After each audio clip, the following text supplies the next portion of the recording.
Hello friends, welcome to Nandkishore classes. आज हम mix fractions को बहुत ही डिटेल में पढ़ेंगे। बेसिक कंसेप्ट से शुरुआत करते हैं, बहुत अच्छे से समझ आएगा। सबसे पहले तो हमें ये जानना है कि मिक्स्ड फ्रैक्शन होता क्या है। सबसे पहले मिक्स्ड फ्रैक्शन क्या है, किस तरीके से दिखती है, ये देखिए जी ध्यान से।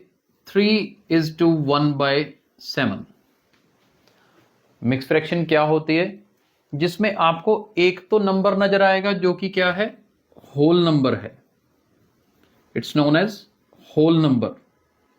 होल नंबर मतलब 1 2 3 4 5 6 कोई भी ऐसा नंबर। और इसका दूसरा पार्ट होगा प्रॉपर फ्रैक्शन। मैं सिर्फ फ्रैक्शन नहीं लिख रहा हूं, मैं क्या लिख रहा हूं, प्रॉपर फ्रैक्शन। जब हम फ्रैक्शन टॉपिक पढ़ते हैं तो प्रॉपर और इम्प्रॉपर में डिफरेंस तब पढ़ लेते हैं। एक बार मैं रिपीट कर देता हूं। मैंने प्रॉपर फ्रैक्शन क्यों लिखा, क्योंकि इसमें ऊपर जो न्यूमरेटर है ना, वो हमेशा छोटा होता है। मैं यहां लिख देता हूं n is less than d, यानी कि numerator is less than denominator. जिसमें न्यूमरेटर छोटा होता है उसे हम क्या बोलते हैं, प्रॉपर फ्रैक्शन बोलते हैं। तो जी मिक्स फ्रैक्शन जो है होल नंबर और प्रॉपर फ्रैक्शन का कॉम्बिनेशन होती है।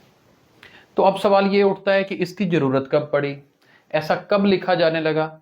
तो देखिए ध्यान से, ये कब लिखते हैं, जब एक इम्प्रॉपर फ्रैक्शन हमारे पास होती है। इम्प्रॉपर फ्रैक्शन मतलब जैसे कि मान लीजिए 10/3। अब ये क्या है, इम्प्रॉपर फ्रैक्शन है। इम्प्रॉपर फ्रैक्शन क्यों है, क्योंकि इसका न्यूमरेटर बड़ा है। तो ये नोट करिए, जब न्यूमरेटर बड़ा होता है तो वो क्या होती है, that is known as improper fraction. तो जब इम्प्रॉपर फ्रैक्शन होगी तब इसको मिक्स फ्रैक्शन में कन्वर्ट करते हैं। तो अब इम्प्रॉपर फ्रैक्शन को मिक्स फ्रैक्शन में कन्वर्ट कैसे करते हैं, अब उस पर बात करते हैं। कैसे करेंगे, ध्यान से देखिए। जैसे 10/3 है ना, तो आप 10 को 3 से डिवाइड कर दीजिए। 10 को 3 से डिवाइड कर दीजिए, क्या आएगा, 3 3 9। 10 में से 9 माइनस करोगे तो रिमाइंडर आएगा 1। अब जब रिमाइंडर 1 आएगा तो अब लिखने का स्टाइल देखिए। पहले तो डिनोमिनेटर में 3 ऑलरेडी है, राइट। तो एक तो याद रखना है कि डिनोमिनेटर में एज इट इज 3 रहेगा। अब जो मेरी प्रॉपर फ्रैक्शन होती है ना, मैंने क्या कहा था, it's a combination of whole number and proper fraction. यहां पर ये जो 3 कोशिएंट है ना, ये मेरा होल नंबर है, तो ये 3 यहां पर आएगा। और ये जो 1 है रिमाइंडर, ये आएगा यहां पर। तो मैं इसको अगर एक अलग तरीके से आपको लिख के दिखाऊं, कोशिएंट, जो कोशिएंट होगा वो होल नंबर, रिमाइंडर मेरे न्यूमरेटर में, डिवाइजर मेरे डिनोमिनेटर में। तो मिक्स फ्रैक्शन में QR/D लिख सकते हैं। आई होप ये समझ आ रहा होगा। जैसे एक क्वेश्चन मैंने अभी इम्प्रॉपर फ्रैक्शन को मिक्स में कन्वर्ट करके दिखाया, आपको एक और करके दिखाता हूं। जैसे मान लीजिए 10/3 के अलावा मान लो हमारे पास क्वेश्चन है 18/5।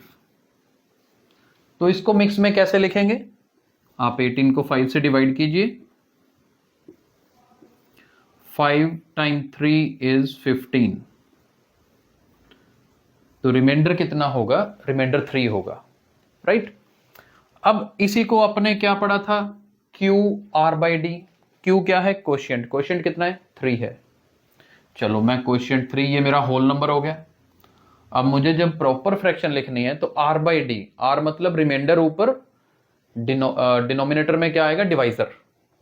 तो रिमाइंडर कितना है, 3, तो 3 यहां पर, और मेरा डिवाइजर कितना है, 5।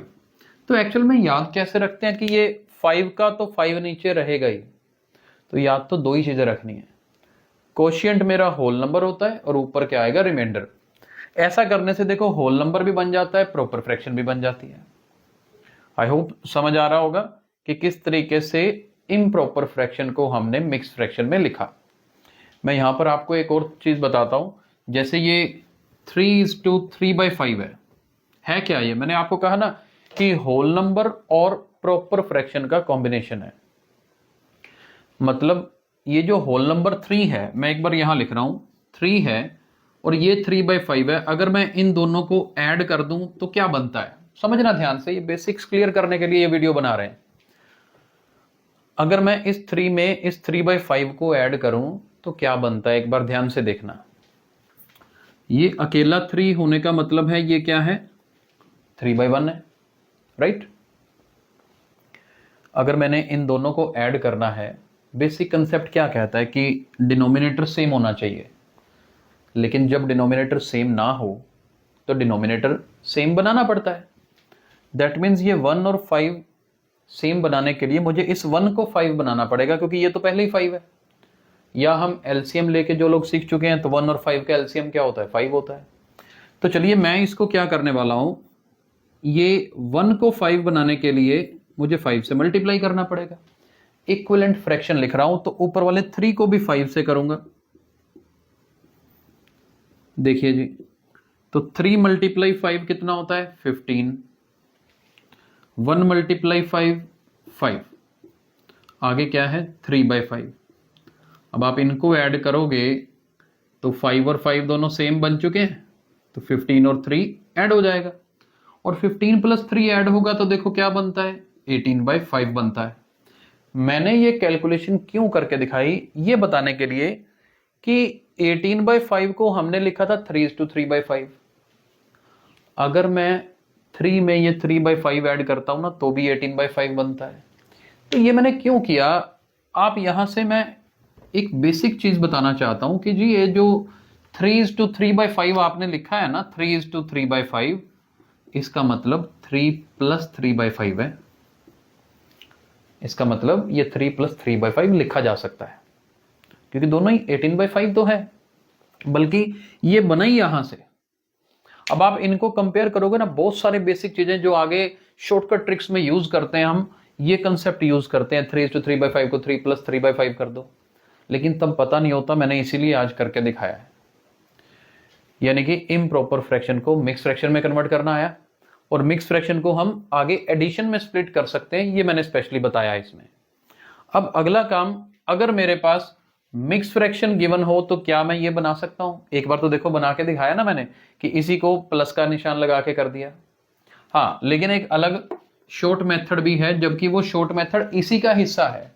वो क्या है, जैसे उल्टा करना हो, जैसे ये 3:3/5 है, तो हम क्या कहते हैं जी, ये 5 एज इट इज रहेगा, ये वाला, ये 5 और 3 को क्या करना है, मल्टीप्लाई। यहां लिख दीजिए 5 × 3 15 होता है, और ये जो रिजल्ट आएगा ना उसको आगे क्या करना है, ऐड करना है, यानी कि ये वाला +3 कर देना है। तो 5 × 3 कितना होता है, 15 + 3/5, तो आंसर कितना आएगा जी, it will come out to be 18/5।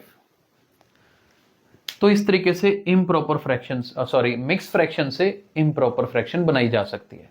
एक और क्वेश्चन करते हैं, लास्ट क्वेश्चन आज का, जिसमें हम इम्प्रॉपर फ्रैक्शन से इम्प्रॉपर फ्रैक्शन में जाएंगे। जैसे कि मान लीजिए ये है 5:2/7, तो हम क्या करेंगे, ये जो नीचे 7 है वो एज इट इज रखेंगे, 7 को इस 5 से मल्टीप्लाई करेंगे, और ऊपर वाला 2 क्या है, रिमाइंडर होता है, उसको ऐड कर देंगे।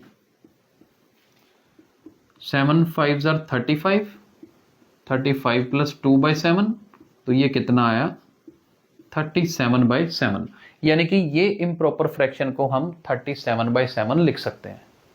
अब अगर आपको इसी को क्लैरिफाई करना हो तो आप सिंपली डिवाइड करके देख लीजिए, 37 को 7 से डिवाइड करेंगे, 7 5s are 35, रिमाइंडर क्या आया, 2। अब आप करके देखो, इसको अगर लिखोगे, रिमाइंडर 2 है, होल नंबर 5 है, तो देखो 5:2/7 ही बनेगा ना। तो हर बच्चे को ये कंसेप्ट आना चाहिए, इम्प्रॉपर फ्रैक्शन को मिक्स्ड में कैसे लिखते हैं, मिक्स्ड को इम्प्रॉपर में कैसे लिखते हैं, और ये जो मैंने करके दिखाया था इम्प्रॉपर, जैसे 5:2/7 है, तो इसको हम क्या लिख सकते हैं, 5 + 2/7, राइट। तो आज के वीडियो में हमने बेसिक कवर किया, आगे हम मिक्स फ्रैक्शंस को ऐड कैसे करना है, ट्रेडिशनल वे भी करेंगे, शॉर्ट वे भी करेंगे, आने वाले वीडियोस में कवर करेंगे। आप हमारे वीडियोस को देखते रहिए, लगातार आपको लर्निंग जरूर मिलेगी। हर रोज सुबह लगभग 7 बजे हम वीडियो अपलोड करते हैं, आप जरूर देखा कीजिए और ज़्यादा से ज़्यादा बच्चों में शेयर कीजिए ताकि ज़्यादा से ज़्यादा नॉलेज गेन हो सके और हमारे वीडियोस बनाने का जो मेन मकसद है वो पूरा हो सके। Thank you so much.